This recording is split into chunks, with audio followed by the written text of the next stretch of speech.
and gentlemen, let's get ready to rumble!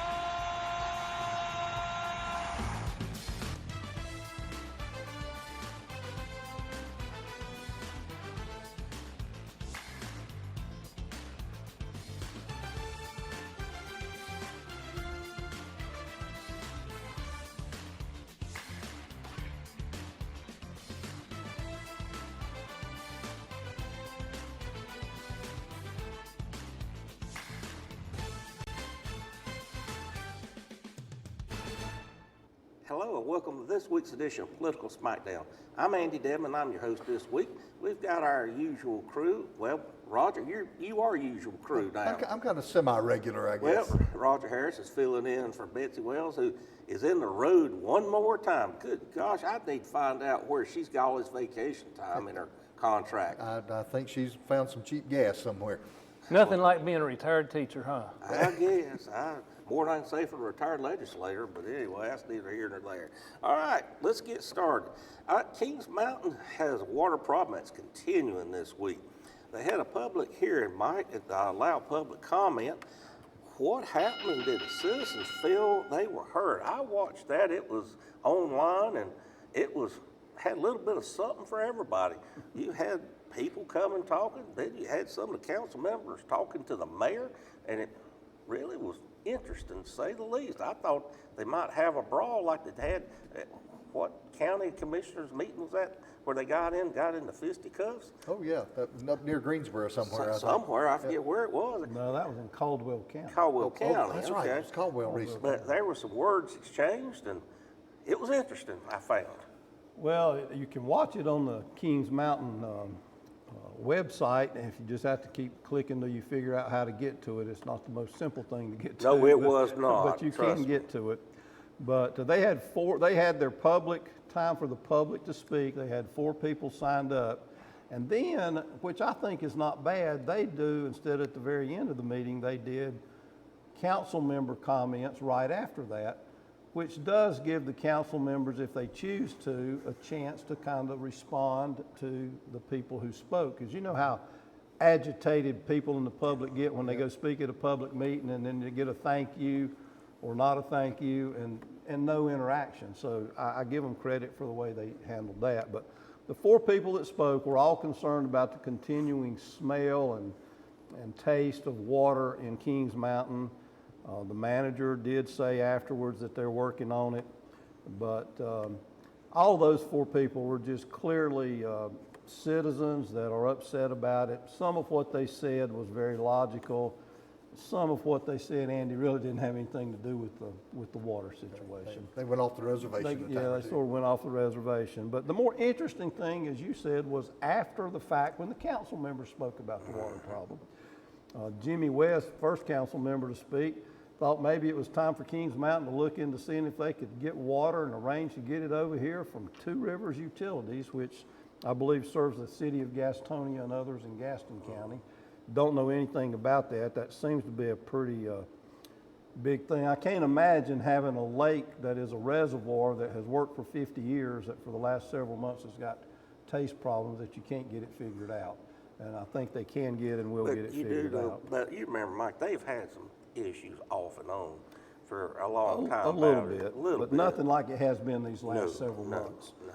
But they, manager, spoke as requested, and he took responsibility, even though he's only been the manager 6 months and was, or less as a full-time manager, but 7 or 8 months. Since January 1, he was interim, now the manager. But the most interesting exchange was between council member Mike Butler and the mayor. And they, the mayor, whenever only Mike Butler 3 days before filing or so ended, only Mike Butler had filed for his Ward number 2 seat in northeast Kings Mountain. And the mayor just basically got on there and said, "This is ridiculous. We need new blood," and all in his thing. Y'all need to file. And they wound up with at least a couple more filing for his seat. You got 5 running for that large seat.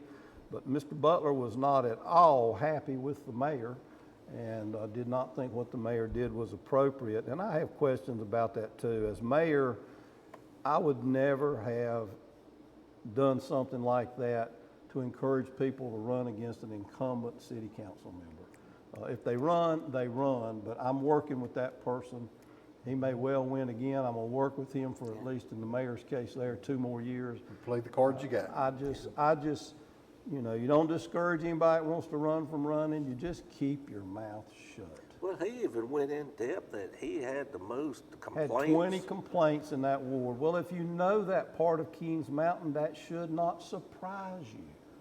I used to own a house in that part of Kings Mountain, recently sold it, owned it for 30 years. But it is a low to moderate income part of Kings Mountain, and I don't know the numbers, but I'd be willing to bet the vast majority of the residences in his ward are rented. And as not anything against folks that's what they can do, but the general rule of thumb I have observed in local government from the 40 years I've been following it is, you don't have too many of those folks that rent in the low to moderate income that are interested in being a part of local government. So it's a different kind of a place. And Shelby has wards that are somewhat similar to that. Well, what I thought was the mayor seemed to think that a qualification for running for office, you had to be on Facebook. Well, he did get into that. Well, let one of y'all get into that. All right, Roger, give us your take on it. Well, this is one of those local issues, like most local issues, that really aren't partisan. You know, there's not a Democratic and Republican view. Everybody wants clean water. The mayor, I think, wants clean water, and the town council, town manager, certainly the citizens do.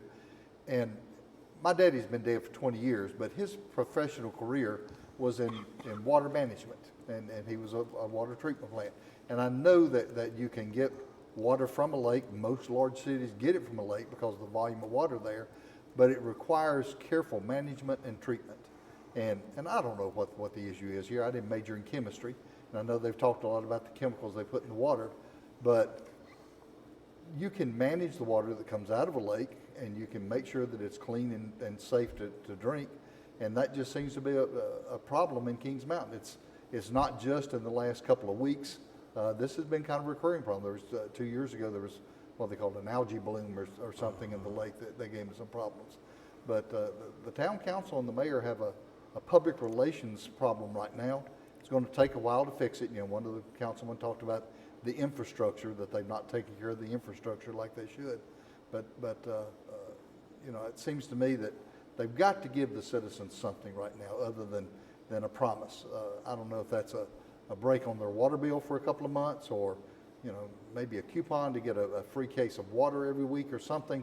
But something they need to answer and do something for the public other than just we're working on it. Folks want something tangible, I think. Well, Wes, I mean, let's face it, this weather has been just crazy. It affects water. I mean, just a microcosm is my swimming pool in the backyard.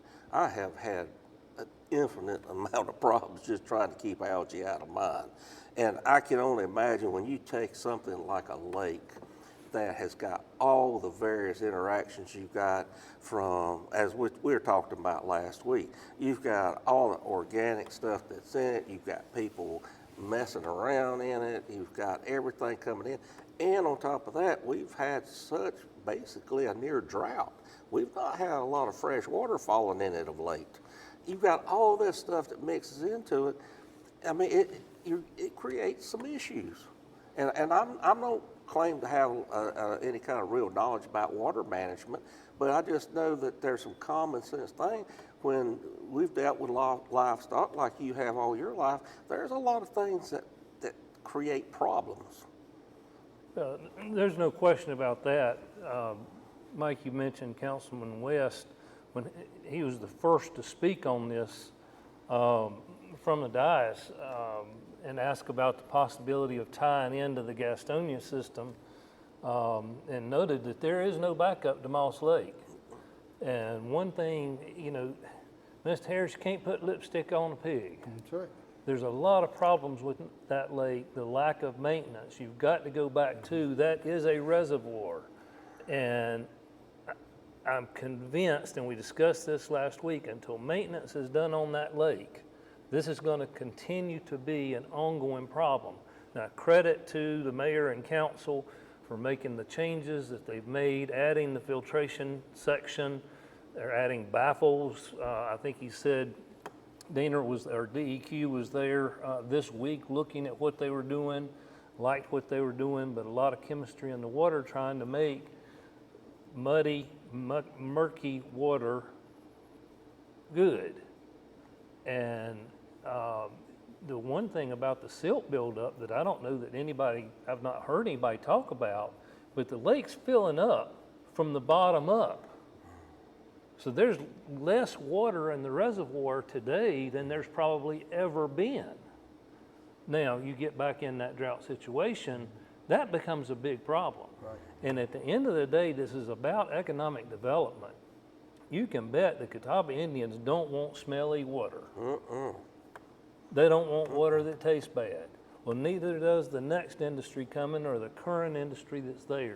And if this is not corrected, and it was also noted that the problem is not new, as you said, this is decades of the lack of maintenance. I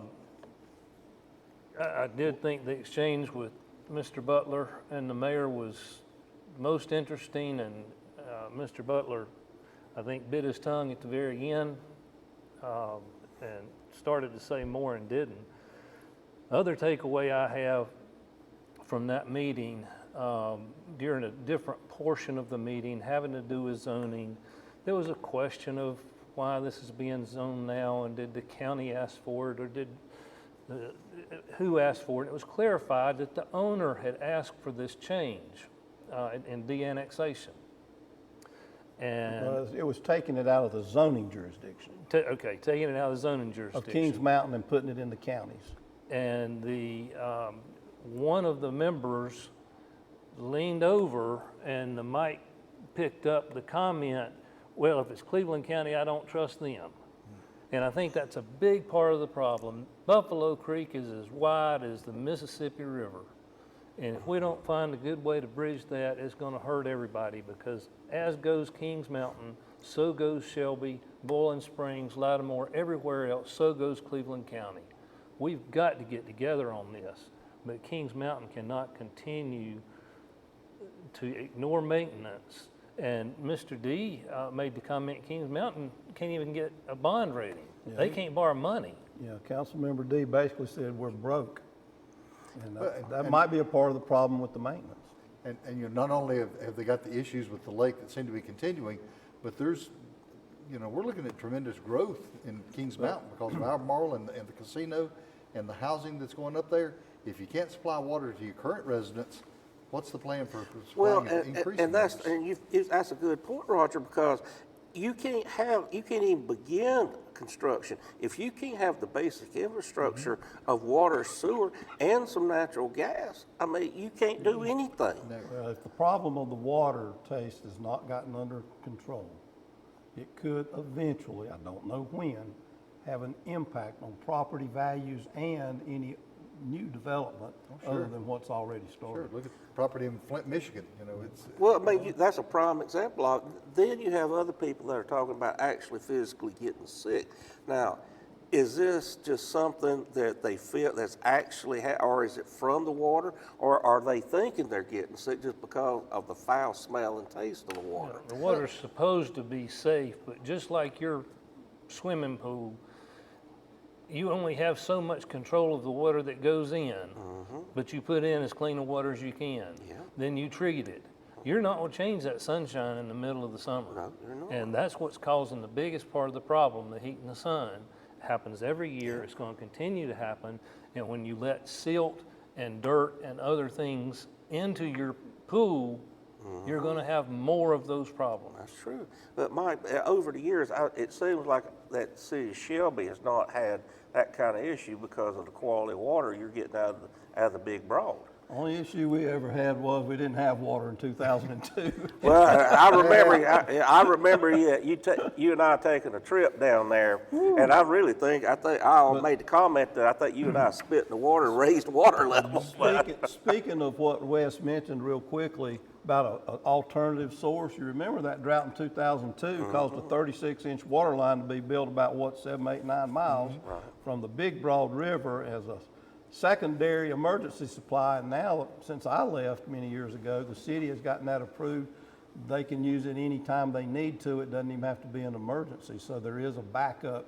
I didn't It would know cost that. some money to do it, but it could be done. And right now it'd be done with diesel engines still, because you don't have a drought very often like we had in 2002. And the councilman did ask the manager specifically to look into the feasibility of doing that. Not that it necessarily would work, but could it work, and if so, what would it look like? And I think it was called by Dean as Mike's Pipe. Well, folks, we've about beat that first half, but it's a very important issue, especially to our neighbors over in Kings Mountain. We felt like it needed the time for discussion. But we'll take a break, and we'll be right back with the second half of Political Smackdown.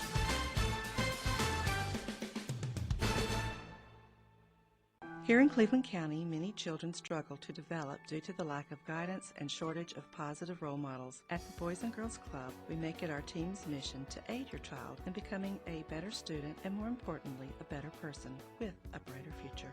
When your child comes to the club, you can be assured they are being guided in a manner that is beneficial to the growth as an adult that is visible in their lives. Please consider giving your child the opportunity to be the absolute best they can possibly be. Please support your local Boys and Girls Club today. Join us for our 23rd season of Armchair Quarterback on C19 TV. Each week we look at the 4A Burns Bulldogs, the 5A Crest Chargers, the 6A Kings Mountain Mountaineers, and the 3A Shelby Golden Lion. We will also discuss ACC, SEC, and Gardner-Webb football, along with the Carolina Panthers. Armchair Quarterback premieres August 18th on C19 TV and online at c19.tv. And welcome back to Political Smackdown. Roger, it seems like things are really getting hot this week in Washington, believe it or not. The summertime in Washington, something else. It's fun. It seems things were getting so bad that the Speaker of the House moved up adjournment for the summer by a full day. And it seems that the ongoing saga of the release of the Jeffrey Epstein client list, if there is such a thing, it seems like everybody keeps talking about it all It's on year. Pam Bondi's desk. Yeah, she said that anyway, that it has rocked the Republican caucus. And with such infighting about transparency and honesty, and then on top of that, President Trump says, at first he said, oh yeah, we're going to release every bit of that. Everybody needs to see it. Now he says, nothing to see here. And then when some of his most ardent supporters in the MAGA following says, we really need to see it, he says, oh, you're a bunch of weaklings. We're not going to talk about that. Nothing to see here. Move on. Do something important. And it seems like I don't understand what's going on. Whose name could be on this thing, you think, Roger? Good gracious. The U.S. House Republican Caucus. Andy, if idiots could fly, that place would be an airport. It's, I think what Trump is experiencing is what Dr. Frankenstein did in Mary Shelley's novel. He has created a monster he can't control. For years, Trump has lived off the conspiracy theories. You know, started with birtherism and just went on and on and on. And now he's created this conspiracy. When he was running, he said, just put me in office and I'm going to release it all. I'm going to release it all. I'm going to give all the information out. Well, they put him in, and then he says, oh, there is no information. Pam Bondi says, the list is on my desk. Then 2 days later, she says, no, there's no list at all. They have created this conspiracy. You know, he wants to call it a Democratic hoax. This didn't come from the Democrats. This came from the MAGA Republicans, and they have created this thing, and now they can't control it. Donald Trump has not been able to release the information for whatever reason, but you know, the MAGA Republicans that are out there say, you told us that you would be transparent, you would give us information, you've been in 6 months, and now you're telling us there's nothing to see. And the MAGA Republicans are starting to turn against Donald Trump, and that's something I didn't think I would ever see. Marjorie Greene is about to stand on her head. She says crimes have been committed. And it's amazing me. I mean, and now it seems West, they're wanting to bring Epstein's partner in crime, Miss Maxwell, who's serving 20 years of hard time, they're wanting to drag her in for testimony. And I guess they want a list of all the sex acts that she I think perpetrated. they've agreed to send people to the prison to interview. Yeah, she'll do it So, from so the now they're going to do it in prison. Okay, I thought they were going to drag her in chains. And of course, she might like that for all I know. But anyway, That sounds like your lightning round. I was thinking the same. well, I had that for 10. well, I told Wes he'd enjoy it. So anyway, Wes, I mean, this is just crazy. Well, first, we've got to recognize the Florida judge has denied the Department of Justice request to release the grand jury transcripts. There's nothing that Trump can do about that.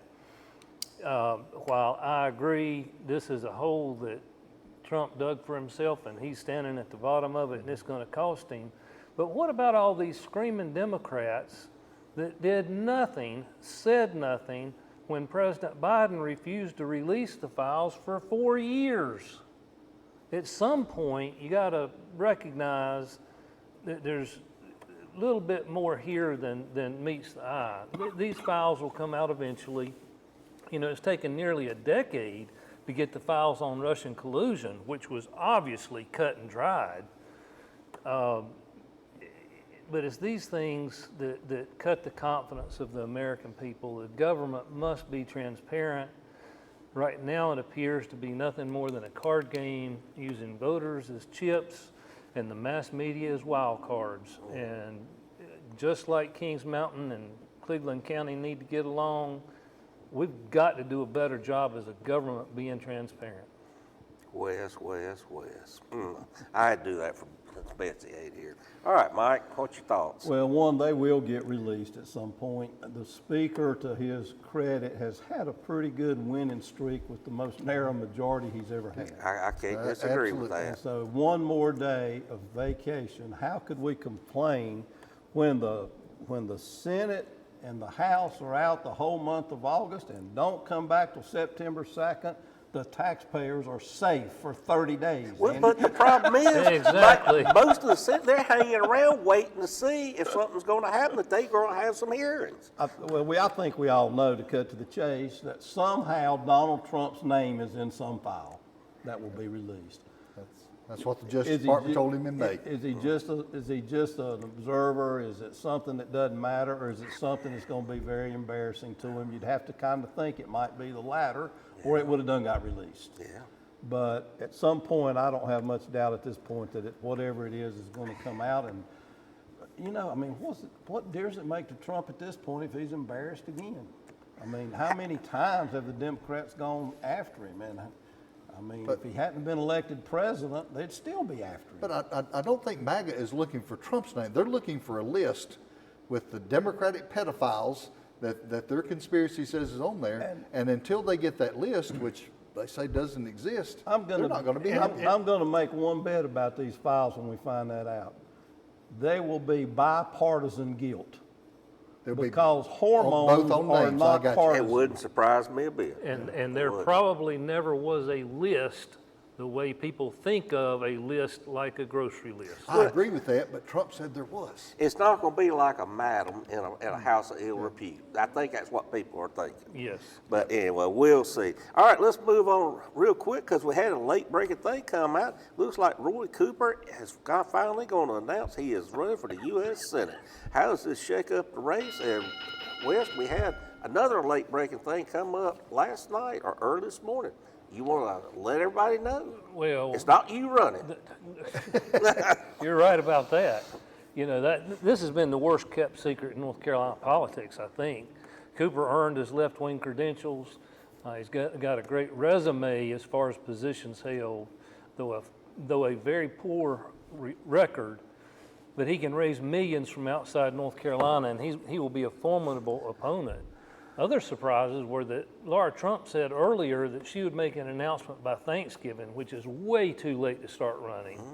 And now apparently is out, leaving Michael Whatley is the most likely, and with Trump's support. And Whatley, by the way, is from Gastonia. So all you folks that came out to vote for Jimmy Carter because he was from the South, I hope you'll think about voting for Michael Whatley because he's from right next door.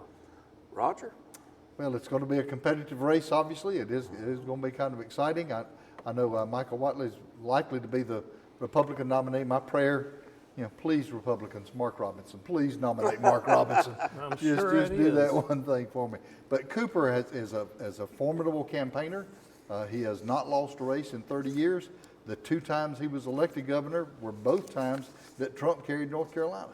So he shows that he can get some crossover votes there. It's going to be an expensive race. We sometimes in election year you think I get tired of these television ads. You ain't seen nothing yet. Boy, ain't that true. Michael? Well, I'll just say I can't disagree that Roy Cooper will be a formidable candidate. He can raise a lot of money. He's never lost a statewide race. Jim Hunt won a statewide race 4 times and got beat by Jesse Helms when he ran for federal office. So it's not over until it's over. For a long time, that was the most expensive Senate race in North And Carolina. I do think Cooper has some vulnerabilities related to some of his vetoes that were popular even among Democrats, like on school choice, where even a majority of Democrats were for what he kept vetoing. And during COVID, don't forget that in March of 2020, he said you couldn't even go to church and have more than 10 people. And it took a few weeks in court, but a federal judge overruled him. But Cooper thought that he had the right to violate our First Amendment right. But you could go to the bar on Saturday night. But we didn't violate ours. We just met in the parking lot. But Cooper got overruled on that, and I will say he had sense enough not to pursue it. Well, everybody that's ever been in office has got a record. All right, folks, let's go to the lightning round. Roger, what you got for us? There are 100,000 voters in North Carolina with incomplete registration. Now, you'll remember a few months ago the losing Republican state Supreme Court candidate tried to get those votes tossed out.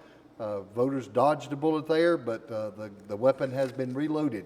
If you have incomplete registration, you need to Google North Carolina State Board of Elections registration repair. North Carolina State Board of Elections registration repair. Choose your county, see if your name's on the list. If it is, you're in danger of having your vote tossed out, but it tells on that webpage how to fix it. Wes? Well, the Sacramento Municipal Utilities District has been searching through all of its customers' energy data and has passed on more than 33,000 tips about supposedly high usage of household energy using smart technology, and we all have smart technology in some way or another.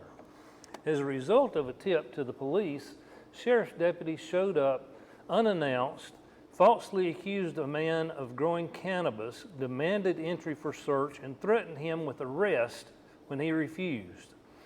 That man, and I can't pronounce his name, uses more electricity than some other Sacramento customers because he has a spinal injury and requires an electric wheelchair that he charges at home. A little bit of government overreach, wouldn't you say? Well, I thought California is mandatory you grew marijuana. I mean, who knows? You can grow 6 plants. Oh, okay. All right, Mike. Well, on the 29th of July, the North Carolina legislature is convening to see how many of the 14 vetoes that they can override that Josh Stein has done. One they may be able to override is House Bill 805, which basically is the Peyton McNabb bill. That is Peyton McNabb, who was injured by a biological male playing in female volley sports in western North Carolina and is still injured to this day.